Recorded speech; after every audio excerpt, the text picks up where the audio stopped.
El Dr. David W. Kennedy es un líder global en otorrinolaringología, precursor de los procedimientos endoscópicos transnasales en Norteamérica.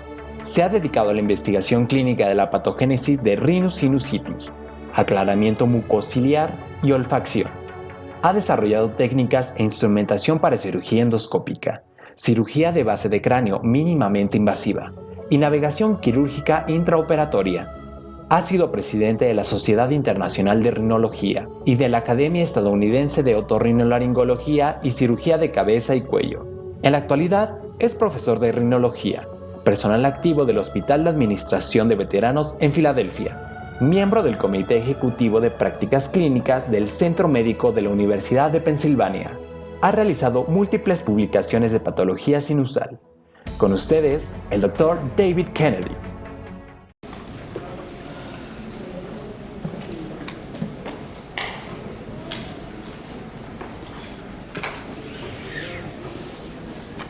Good morning.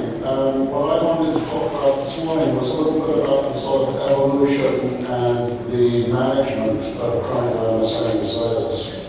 So the first thing that I've learned is that endoscopic sinus surgery is a continuously humbling experience, and it's difficult to manage a broad syndrome of disorders that we really don't fully understand. And the last thing is that what we learn during our residency is really not a lifetime of truth. So when we did my residency, what we were focusing on was the frontal maxillary sinuses, because that's what we saw on plain film studies. So you did a plain film X-ray, you saw the frontal, you saw the maxillary sinus, you really didn't see the ethmoid sinuses at all. And so the approach was primarily open. And what we learned en esa época fue increíblemente que era importante denudar toda la mucosa de los senos, y si no teníamos éxito era tal vez porque no habíamos completamente denudado o quitado toda la mucosa. Entonces nos dijeron que la quitáramos por completo. Y luego, ¿qué pasó?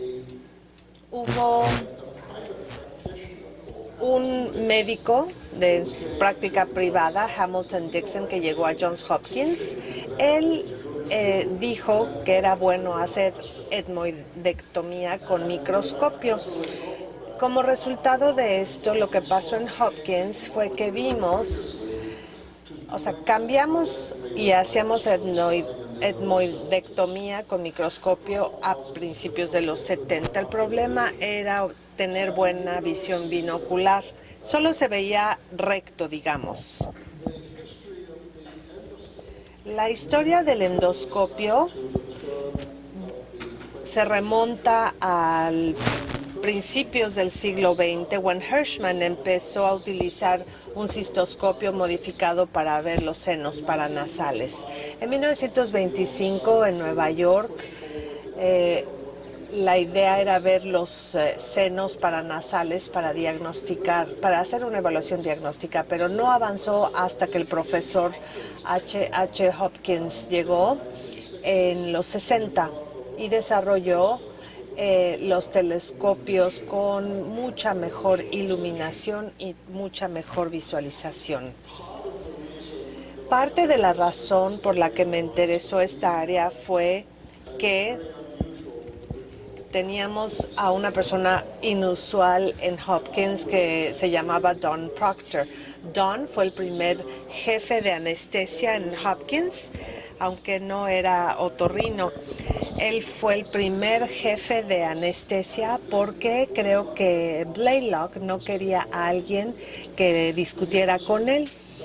Pero Don Proctor era conocido internacionalmente en el área de fisiología nasal. Él nos enseñó a utilizar el endoscopio para diagnóstico. También nos enseñó que los senos etmoidales eran la clave de los otros senos y que teníamos que enfocarnos en esta área. Yo tuve la suerte como residente de hacer investigación con él sobre senos maxilares. En los 70 salió un libro sobre endoscopía nasal y me pidieron revisarlo para una de estas publicaciones. Fue un libro interesante, pero realmente no hablaba de cirugía, solo hablaba de las posibilidades diagnósticas con la endoscopía nasal. Así que más adelante tuve la suerte de ir a Dubrovnik porque necesitaban a alguien de Hopkins que diera una plática sobre cirugía de la hipófisis. Y como yo hacía neurootología, me pidieron que hablara de la experiencia de Johns Hopkins en esta reunión en particular. Pero era una reunión sobre senos paranasales, entonces no tenía muchas ganas de ir. Pero bueno, de todas maneras fui y me interesó lo que él hacía. Y él empezaba, de hecho, a hablar de cirugía en los senos paranasales y me pareció que era algo muy interesante. Entonces, cuando regresé, le escribí a Karl Storz y les pedí si me podían suministrar la instrumentación. En la carta dije, estoy convencido de que la cirugía endoscópica nasal va a revolucionar los abordajes quirúrgicos en un futuro. Entonces sí, nos dieron los instrumentos, así que desarrollamos experiencia, pude regresar. Fui con Vigand, Messick para adquirir experiencia en el área. Volvimos a empezar la investigación sobre mucosa y empezamos a publicar artículos clínicos. ¿Qué pasó después de esto? Bueno, creo que lo que pasó fue que al empezar a investigar esto, reconocimos la anatomía del área con mucho cuidado, pero el complejo osteomeatal y las cuestiones anatómicos se recalcaron. La gente empezó a pensar en esto principalmente como un problema de obstrucción medial, y realmente no era el caso. De hecho, tiene relación con factores genéticos, tiene que ver con el asma y con el ambiente, y realmente nada de esto fue considerado por la gente que interpretaba lo que estábamos diciendo en aquel momento. De hecho, reconocimos en aquella época que el complejo osteomeatal era la vía común de este proceso patológico. Hay otros factores que actúan también, como las partículas ambientales, anormalidades de la mucosa ciliar, etcétera, etcétera. Y eso era el fondo. El complejo osteomeatal era la vía común entonces en este problema. En aquella época no teníamos mucha instrumentación y esta diapositiva les muestra una reproducción del equipo que teníamos en esa época.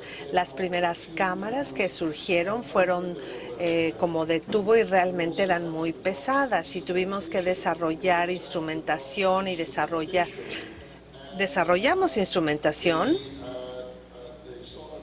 y lo que pensamos fueron pinzas para sostener el endoscopio, y luego desarrollamos con la compañía que desarrolló el primer instrumento de corte.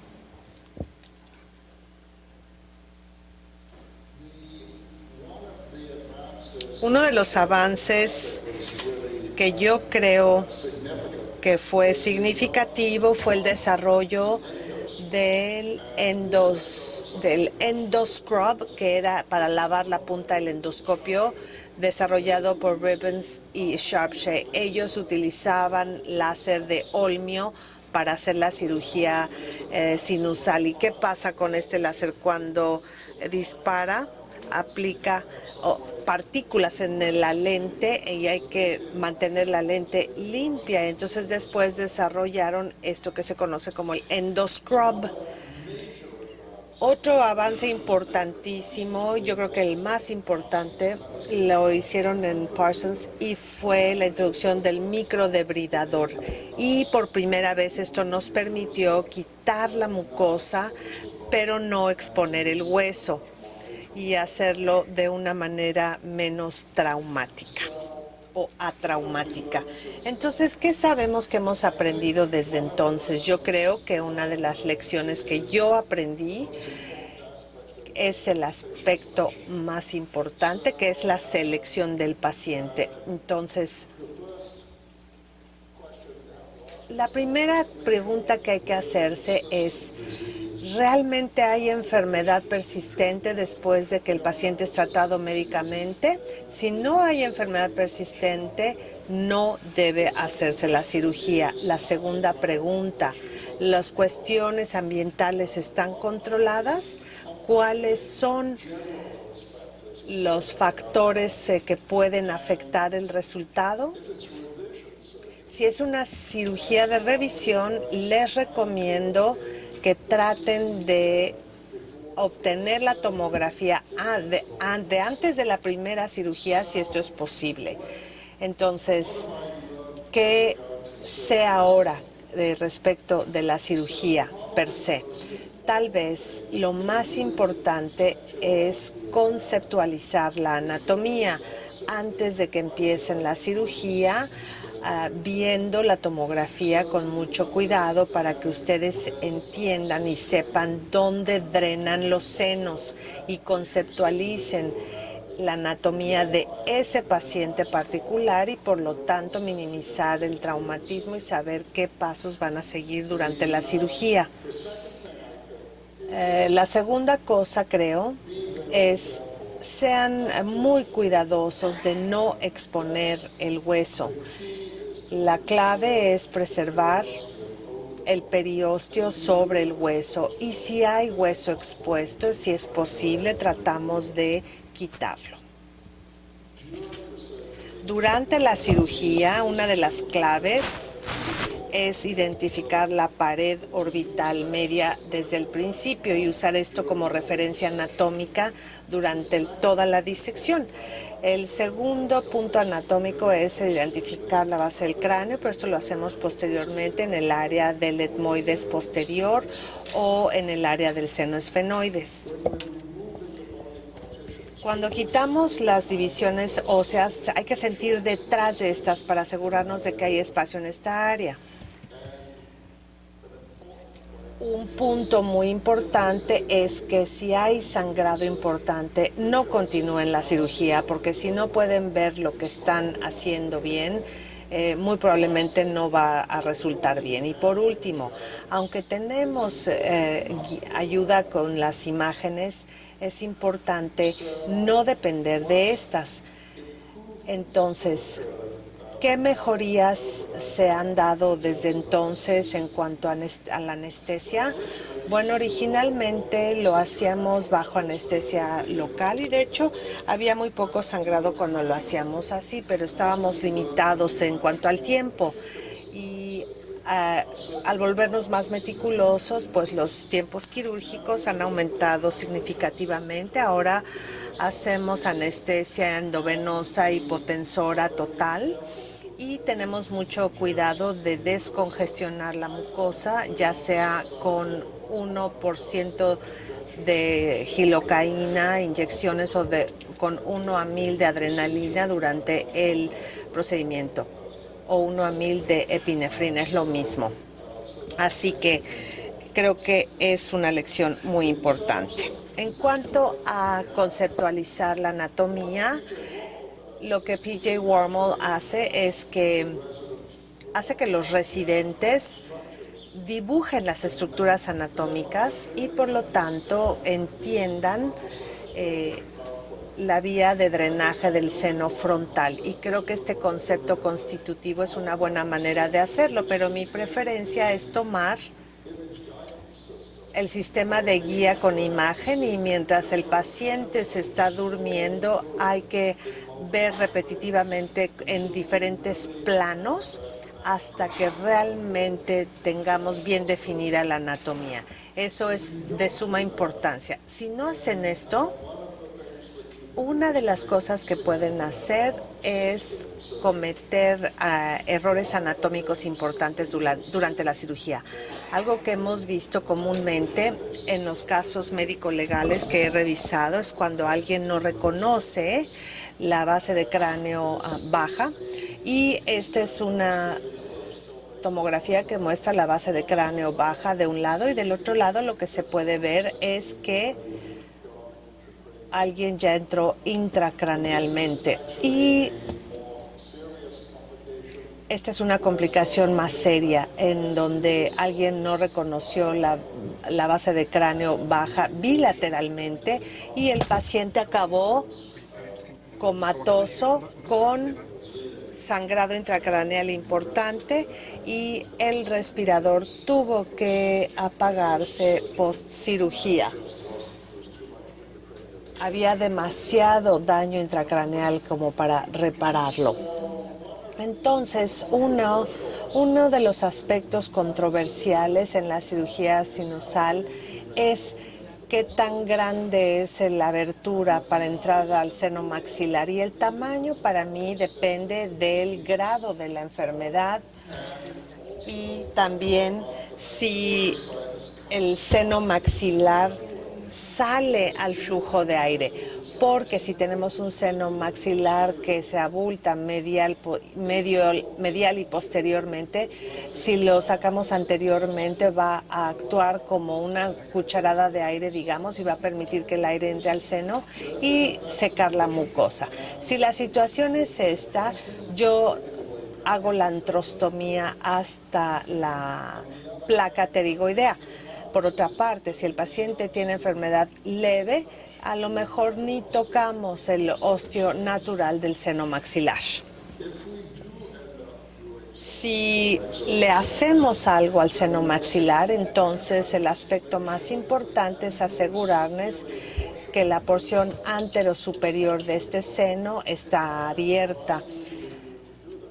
¿Y qué hago? Tomo el mordedor, lo roto, lo giro cuando está abierto para sacar un pedazo de proceso unciforme que está al frente de la antrostomía. Otra cosa que con la que la gente tiene problemas es entrar al seno esfenoides.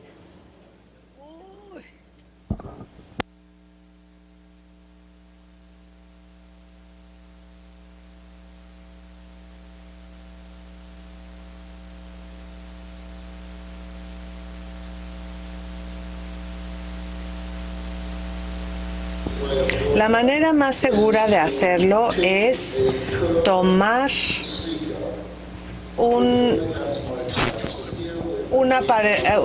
Zika en el seno etmoides posterior y sentir el meato superior en el etmoides. Una vez identificado, podemos quitar la porción inferior del cornete superior y entrar directamente al seno esfenoides al cortar la porción inferior del cornete superior, porque el ósteo al seno está inmediatamente medial a la porción inferior del cornete superior, o la porción media, de hecho, y lo ampliamos. A mí lo que me gusta hacer es llevarlo a la base del cráneo y hasta a la pared orbital medial para acabar con un área altamente o muy permeable.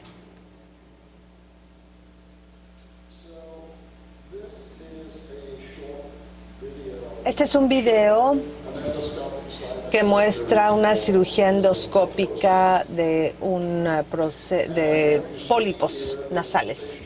El paciente tiene una base de cráneo baja relativamente, sin cirugías previas, pero es una enfermedad ya de tiempo y el hueso se ha engrosado mucho.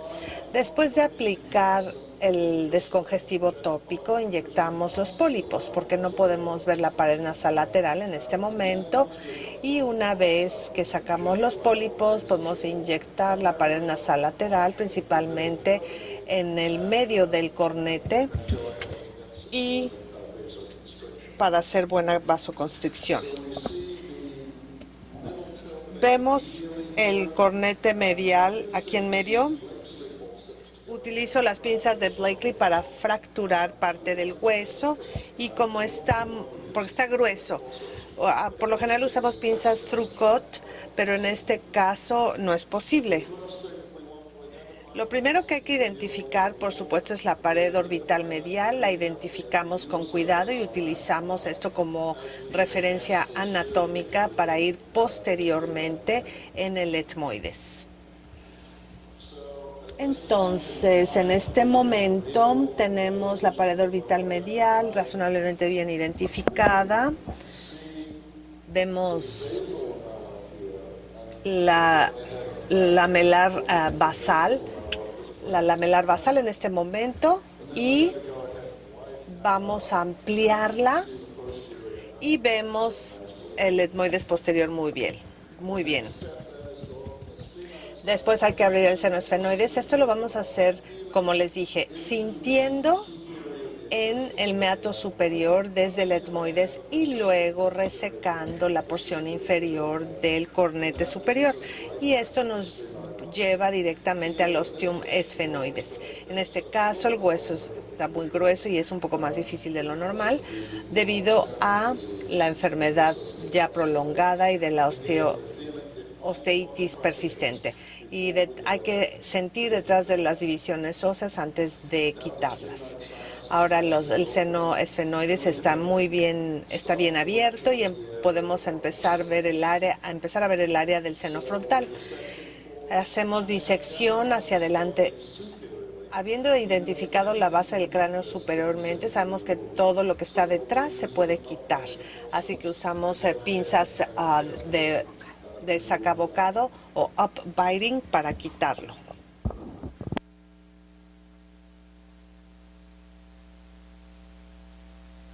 Yo por lo general abro el seno maxilar al último. Hay quienes lo hacen primero porque hay una marca anatómica adicional para la disección, y es el piso de la órbita o el techo del seno maxilar.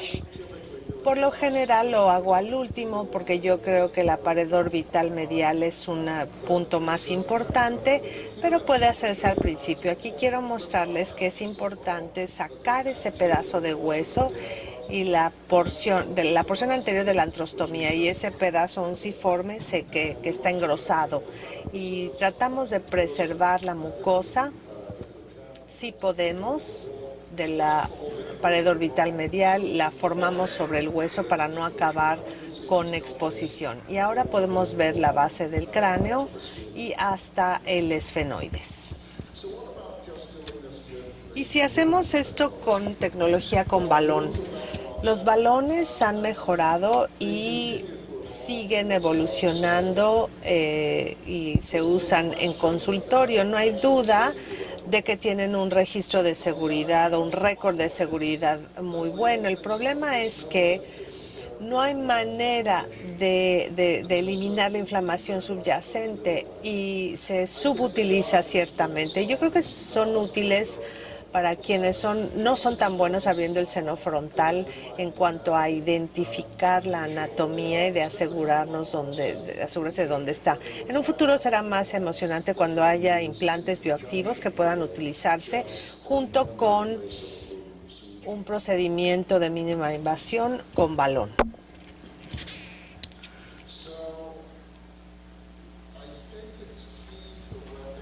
Así que yo creo que es muy importante reconocer que la cirugía es un adyuvante de la terapia médica en sinusitis crónica. Todos los pacientes tienen inflamación persistente después de la cirugía si tienen rinosinusitis crónica.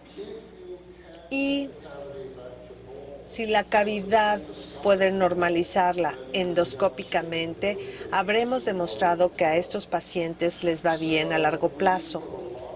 De manera que dedicamos mucha atención al periodo postoperatorio con irrigaciones nasales, con esteroides orales y antibióticos orales también, para que esta inflamación persistente y asintomática se calme.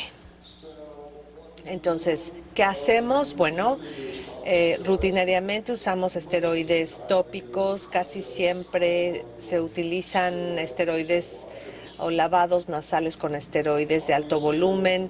Obviamente queremos manejar las alergias de los pacientes, controlar la inflamación presente que pueda requerir un periodo variable de antibióticos, y hay distintas terapias adyuvantes que podemos imaginarnos, como los anticuerpos monoclonales en algunos pacientes y ocasionalmente itraconazol oral.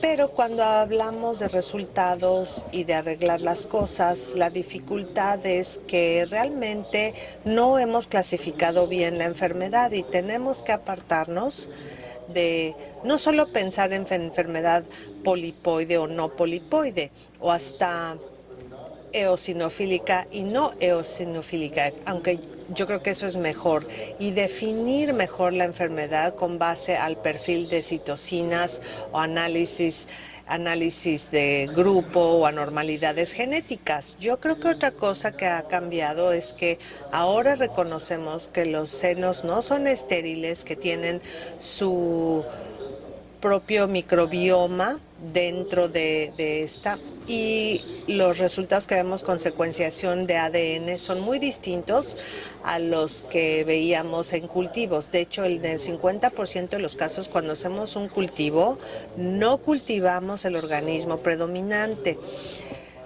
Al saber más y más del microbioma, nos está enseñando que bacterias previas que no sospechábamos están involucradas en la sinusitis crónica, y que el microbioma de hecho es mucho más amplio o más extenso en pacientes sanos que en pacientes que tienen sinusitis crónica, y esto se demostró muy bien en el artículo inicial de Abreu y colaboradores. Así que algunas bacterias involucradas en la enfermedad, como Tuberculum sterraculum, están presentes en la patogénesis de la sinusitis crónica, y el Lactobacillus sakei es tal vez un organismo protector cuando se trata de sinusitis crónica. En este momento podemos ya hacer la secuenciación y nos la dan en una semana, y tal vez sea posible hacerla en el punto de atención. Nuestra empresa está trabajando en esto en el momento, actualmente. Lo más importante es que hay que repensar nuestros conceptos de la bacteriología de la sinusitis crónica. Entonces, para la cicatrización de la piel, se ha demostrado que los antibióticos sistémicos disminuyen la cicatrización un 26%. La terapia tópica con base al microbioma, de hecho, aumenta la cicatrización casi el 50%. Así que yo creo que hay un papel en un futuro para la terapia personalizada con base a los antibióticos tópicos en la rinosinusitis crónica, y esto es algo que estamos estudiando actualmente. ¿Qué otra cosa ha cambiado? Bueno, en cuanto a la genética de la sinusitis, sabemos que casi todos los genes que participan en esta enfermedad tienen factores epigenéticos importantes, así que pueden o no estar expresados dependiendo de las influencias ambientales. Pero hay un gen que Noah Cohen y Rob Lee identificaron aquí en Penn, que es un gen dominante mendeliano que claramente tiene una influencia en la sinusitis crónica. Así que todos tenemos receptores del gusto en la boca, tenemos los mismos receptores del gusto en la nariz, y si uno puede en una prueba de gusto, uno puede probar PTC, tenemos los mismos receptores del gusto en la nariz. Noah Cohen dijo, bueno, ¿qué hacen ahí? ¿Cuál es su propósito? Y resulta que hay un compuesto muy similar a PDC y de hecho lo liberan las pseudomonas cuando hacen la formación de la biocapa. Estos receptores de gusto amargo, fue su hipótesis, estimula moléculas unas moléculas y demostró que no solo aumenta la frecuencia ciliar y muestra cómo mueve estas perlas fluorescentes en la superficie si está la variante PAB que vemos aquí, y demostró que también mata las pseudomonas y las mata también como la calistina, como el antibiótico calistina que se aplica en la misma área. Es una parte importante del mecanismo de defensa. Esto se traduce en la medicina clínica, sí, con base en lo que sabemos de la distribución genética mendeliana. El 20% más o menos de estos pacientes que son súper gustadores, bueno, en la realidad son 8.5%. Hemos hecho estudios en voluntarios y lo que hemos demostrado es que los que tienen el súper gusto tienen menos quejas de la sinusitis con el tiempo. De hecho, es más complicado que esto. Están los receptores del gusto amargo y del dulce. Cuando los receptores del gusto amargo son estimulados, hay liberación de AMPs y defensinas en la nariz, así como un aumento de la frecuencia del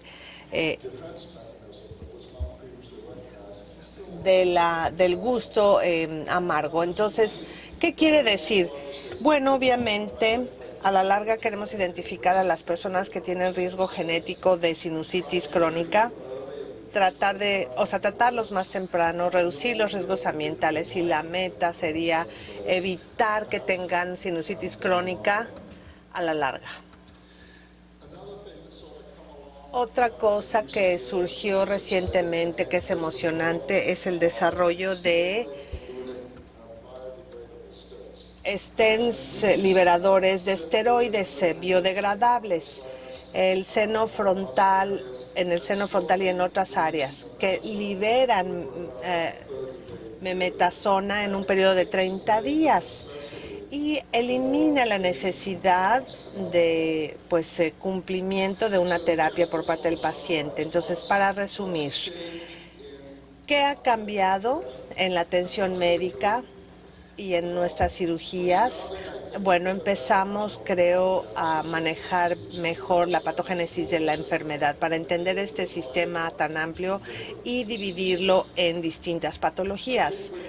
Yo creo que ahora escogemos mejor a los pacientes que se van a beneficiar de la cirugía, viendo con cuidado cuáles son los otros factores que afectan a los senos paranasales. Ciertamente podemos entender mejor la anatomía, la anestesia también ha mejorado y ahora también podemos minimizar el trauma durante la cirugía y sabemos completamente cuál es la necesidad de la terapia postoperatoria intensiva.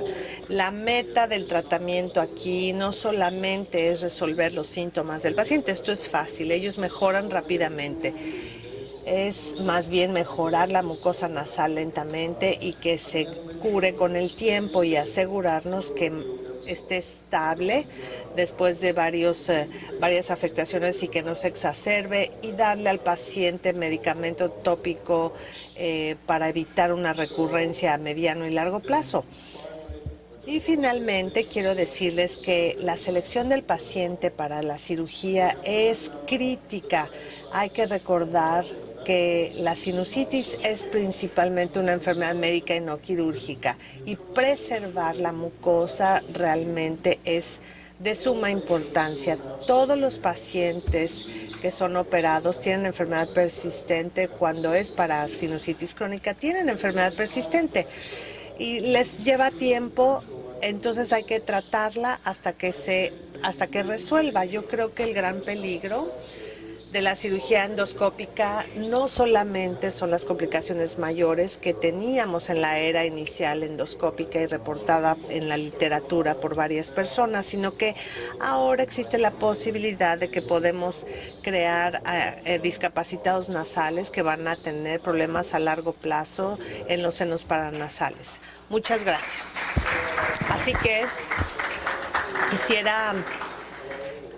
quisiera saludar a todos los participantes al Congreso en Acapulco. Realmente disfruté haber ido hace unos años y participar en uno de los congresos. Espero que la pasen muy bien, es un lugar muy bonito y espero que sea educativo. Gracias.